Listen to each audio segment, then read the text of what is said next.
Halo semuanya, perkenalkan nama aku Saira Renata, biasa dipanggil Sela. Di sini aku akan membuat video penjelasan dengan tema usaha pengurangan risiko bencana alam. Intinya, tahukah kalian, Indonesia adalah salah satu negara dengan risiko bencana alam tertinggi di dunia.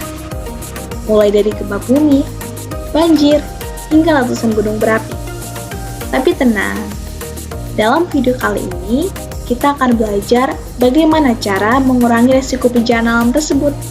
Yuk, simak videonya.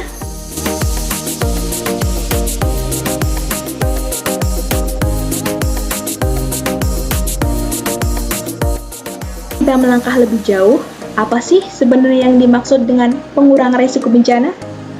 Pengurangan risiko bencana alam adalah serangkaian tindakan yang diambil untuk mengurangi potensi kerusakan yang ditimbulkan oleh bencana.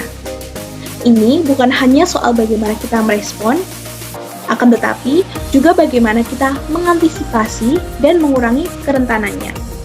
Misalnya, bencana gempa bumi di daerah rawan bisa dikurangi dampaknya dengan bangunan yang tahan gempa. Mengurangi kerusakan akibat banjir juga bisa dilakukan dengan membangun tanggul yang lebih kokoh. Semakin kita memahami resiko, semakin siap kita untuk menghadapinya. Ini sangat penting karena bencana alam sering kali datang tanpa kita duga, dan jika kita tidak siap, kerugian yang terjadi bisa sangat besar.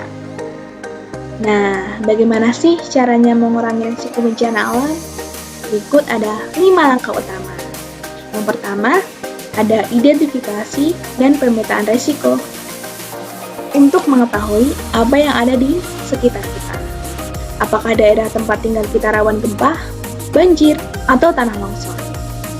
Dengan pemetaan risiko, kita bisa mengetahui apa saja potensi bencana yang mungkin terjadi. Misalnya, jika kamu tinggal di daerah pesisir, maka kamu harus waspada dengan kemungkinan tsunami. Yang kedua, ada penguatan infrastruktur. Langkah kedua adalah membangun atau memperkuat infrastruktur di wilayah rawan bencana. Misalnya, dengan membangun rumah atau gedung-gedung yang tahan gempa di daerah rawan gempa. Kalau kamu tinggal di daerah banjir, membangun rumah dengan fondasi yang lebih tinggi atau memasang tanggul anti banjir bisa jadi solusi. Yang ketiga, ada edukasi dan simulasi bencana. Hal ini salah satu cara terbaik untuk mempersiapkan diri menghadapi bencana adalah dengan belajar dan berlatih. Di beberapa daerah, sekolah-sekolah, dan masyarakat sudah melakukan simulasi evakuasi secara rutin agar saat bencana benar-benar terjadi, kita tahu harus berbuat apa.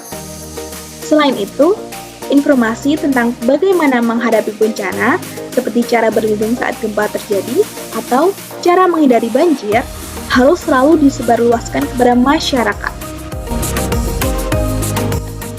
Langkah keempat, ada sistem peringatan dini. Kita bisa menggunakan teknologi untuk memberikan informasi lebih cepat tentang potensi bencana. Misalnya, sirine tsunami yang akan berbunyi sebelum tsunami datang, atau aplikasi yang memberikan peringatan cuaca ekstrim. Langkah yang terakhir, yaitu kelima, adalah pengelolaan lingkungan dan ekosistem. Banyak bencana alam yang bisa diminimalisir dengan menjaga keseimbangan alam. Contohnya, menanam pohon mangrove di pesisir laut dapat mengurangi dampak tsunami, atau menjaga hutan di daerah pegunungan bisa mengurangi risiko tanah longsor. Di sini terlihat contoh upaya untuk mengurangi risiko bencana. Di Aceh, desa-desa nelayan memanfaatkan mangrove sebagai perlindungan alami dari tsunami. Dengan menanam mangrove di sepanjang pantai, mereka menciptakan penghalang alami yang bisa menyerap sebagian besar dampak tsunami sebelum sampai ke daratan.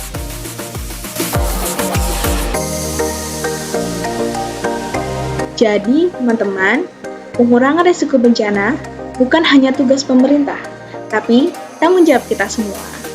Yuk mulai dari hal kecil, seperti menjaga lingkungan atau ikut simulasi evakuasi di tempatmu.